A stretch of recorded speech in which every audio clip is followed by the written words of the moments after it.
This is Democracy Now!, democracynow.org. I'm Amy Goodman with Juan Gonzalez. As the world faces a climate emergency, we turn now to Canada, which had the hottest summer in its history this year.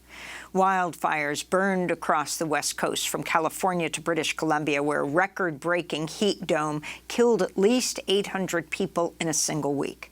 Climate change policy has become a central issue in the lead-up to next week's Canadian federal election. Meanwhile, tensions rising between police and environmental and First Nation activists who are staging a months-long anti-logging resistance to protect the ancient forests of Vancouver Island, which is just off the coast of Vancouver, north of Washington State and Seattle. The protest's been underway for 2 years. It's now one of Canada's largest acts of civil disobedience. Land defenders with the Fairy Creek Blockade are calling on others to join them to save the remaining trees, which are hundreds of years old, with some estimated to be more than 1,000 years old, among the oldest on the planet. Not only is it really important to protect these trees currently, but from industry coming in, invading unceded territories on Pashidat and Dididat land, where they're stealing and natural resources from Indigenous people. But we also need it for the old growth, because they have the most water intake that they can hold that actually helps climate change and prevent forest fires. And we need that more than ever right now. As the Fairy Creek Blockade has grown in the past 4 months, Canadian police have arrested nearly 1,000 activists, often beating and pepper spraying the land defenders. Police are now in court pushing for greater enforcement powers of an injunction that bans blockades in the area. For more, we're going to Victoria, British Columbia, and we're going to Katie George-Jim, an Indigenous land defender who joined the Fairy Creek Blockade last September, has been arrested numerous times. Welcome to Democracy Now! And Katie, I was wondering if you can start off, I just didn't want to mispronounce your given name, by talking about your matrilineal and patrilineal lineages and how that informs what you're doing, why you're there at the Fairy Creek Blockade. Yeah, good morning, Aisquachel. My given name is Huishuacha, and on my matrilineal side, I come from Suk, Pachidat, and Lekwungen territories, which is located on what is now known as southern Vancouver Island. And on my patrilineal side, I'm related to Husaytnich and Penelakut territories, and both of those are Coast Salish, and on my mother's side, related to Neutronith territories, where Fairy Creek Blockade is taking place, which is considered Neutronith territory on the west coast of the island. And that recognition and acknowledgement, as well as the practice of introducing yourself in that way, calls forth that responsibility to the territories where your ancestors have taken care and related to those territories. And so that's no different today for the land where the blockade is taking place.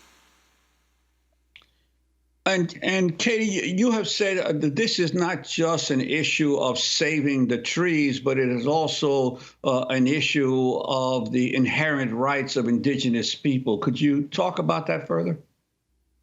Yeah. On the coast, we have a long history of asserting ourselves as coastal people, where our inherent right is not only based in our relationship to our communities, but is based on our relationship and our legal systems in and with the land.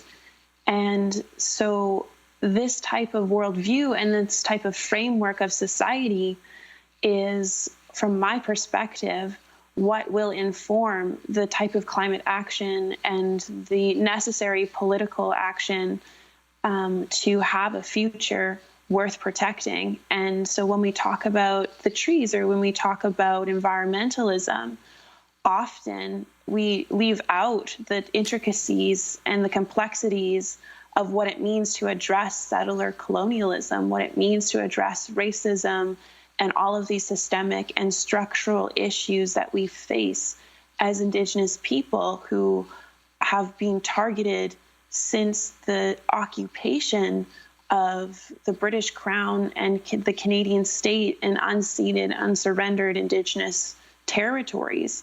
And so how that relates to sovereignty or inherent rights as Indigenous people is that it's not only an assertion of that right when we talk about the decision-making process is for the people and the land, but also what we are fighting for is the future generations and our past ancestral relationships to those places. And so our Indigenous laws here are place-based. Our knowledge systems and legal systems and societal and economic systems are also based within that understanding of the world. Katie, and so for me, oh, go ahead. Yeah, no, for me, it's that time is relative, and me at this point also have to carry forward those laws and be informed by that action. I wanted to go to the end of May when the Royal Canadian Mounted Police arrested several land defenders protesting the logging of the old-growth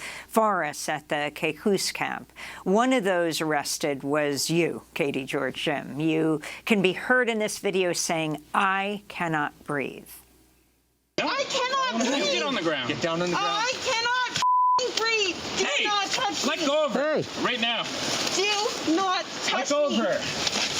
Do you see this type of violence that's being used about? Let go of her now. Get down on the ground. You get down on the ground. Do you see what you're doing here?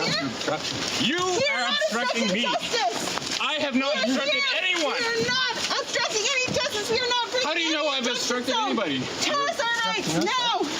So, Katie George Jim, if you can describe that scene, but also the entire blockade, for people who aren't even familiar with what might be the largest civil disobedience in Canadian history, how is it organized? How are people sleeping, eating? What are the community spaces? Is this similar, for example, to the mass protests in North Dakota in 2016, the protest against the building of DAPL, the Dakota Access Pipeline?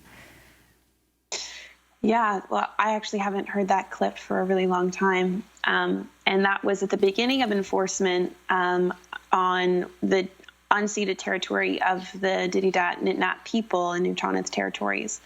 And that's not my direct lineage or ancestral territory, but as a sovereign Indigenous person, I believe that's what I was also talking a lot about in that clip while I was being forcibly removed from Indigenous land, was that the RCMP had no jurisdiction on stolen land. The police have no jurisdiction, and industry don't have jurisdiction on stolen land. And within that, we also talk about the jurisdiction of the province or the federal government.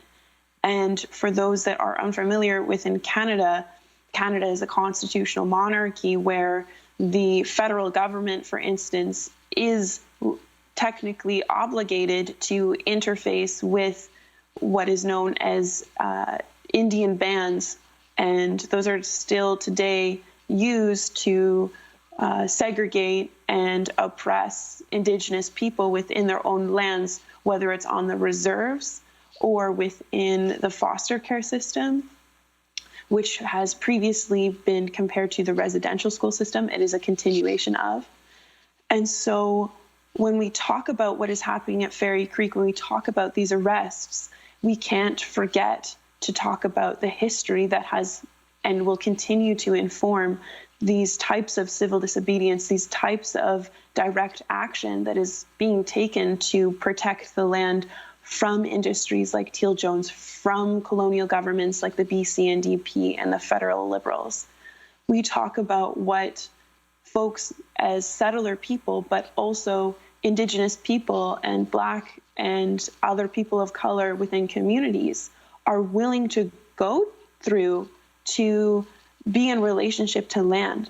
And with Fairy Creek, a lot of the communities, whether that is the community that is present at a blockade or Indigenous communities that are surrounding the territory, it is actually it's very high tension. It is a very politically strained situation where communities of loggers or communities of Indigenous families that are stuck in mutual benefits agreements or revenue sharing agreements.